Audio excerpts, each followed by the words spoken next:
ఇక్కడ కూర్చున్నావు ఏమిటయ్యా? అర్జెంట్ పని వచ్చింది, పద పద. ఏంటన్నా? చెప్తాను పదవయ్యా, పద పద. సీతామహాలక్ష్మి అని చెప్పానే, ఈ అమ్మాయి.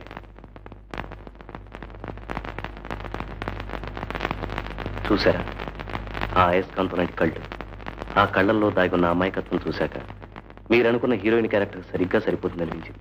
ఏమంటారు? మీరు చెప్తే దానికి తిరిగే ఉంది రవి గారు. మామూలుగా మనం చూసే మనుషుల కంటే చాలా భిన్నంగా ఉంది. రావయ్యా రా. రాకుండా నీకోసం ఎదురు చూస్తున్నాం. వీరు శేఖర్ గారని నా స్నేహితులు, మంచి అభిరుచి గల నిర్మాత. మీ సీతాలను వీరి సినిమాలో. సార్ ఒకసారి చేతులు కలుసుకున్నాం కదా, ఈ ఊళ్ళో చచ్చా ఎవరు నమ్మాలో ఎవరు నమ్మకూడదో అర్థం కావట్లేదు అసలు. మూర్తి గారు లాంటి మనుషులు కొందరు ఉండటం వల్ల నువ్వు అనుమాన పట్టడంలో ఆశ్చర్యం లేదు. కానీ అందరూ అలాంటి వాళ్ళు ఏమంటారా? మీరు మంచిరే బాబు, కానీ ఆరి గురించి మాకు ఎట్టా తెలుస్తుంది? ఆ కాగితాలు అవి రాయించుకుని డబ్బు మా చేతిలో పెట్టండి, మేము నమ్ముతాం. ఏం కొండయ్య?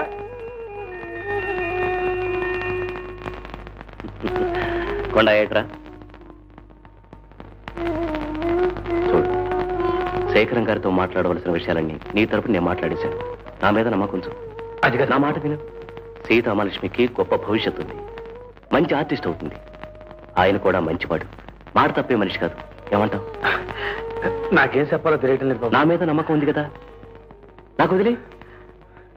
మీ ఇష్టం. That's good. శేఖరం గారు అతను ఒప్పుకున్నాడు, తీసుకొచ్చిన అడ్వాన్స్ ఇవ్వండి. చూడండి కొండయ్య గారు, ప్రస్తుతానికి 2000 అడ్వాన్స్ ఉంచండి. మిగతాది షూటింగ్ జరిగేప్పుడు తెచ్చుకుంటాను. తీసుకోండి. పర్వాలేదు, తీసుకోండి తీసుకోండి.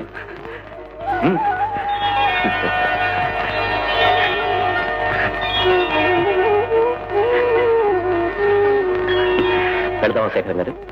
వస్తామా? వస్తా కొండయ్య గారు.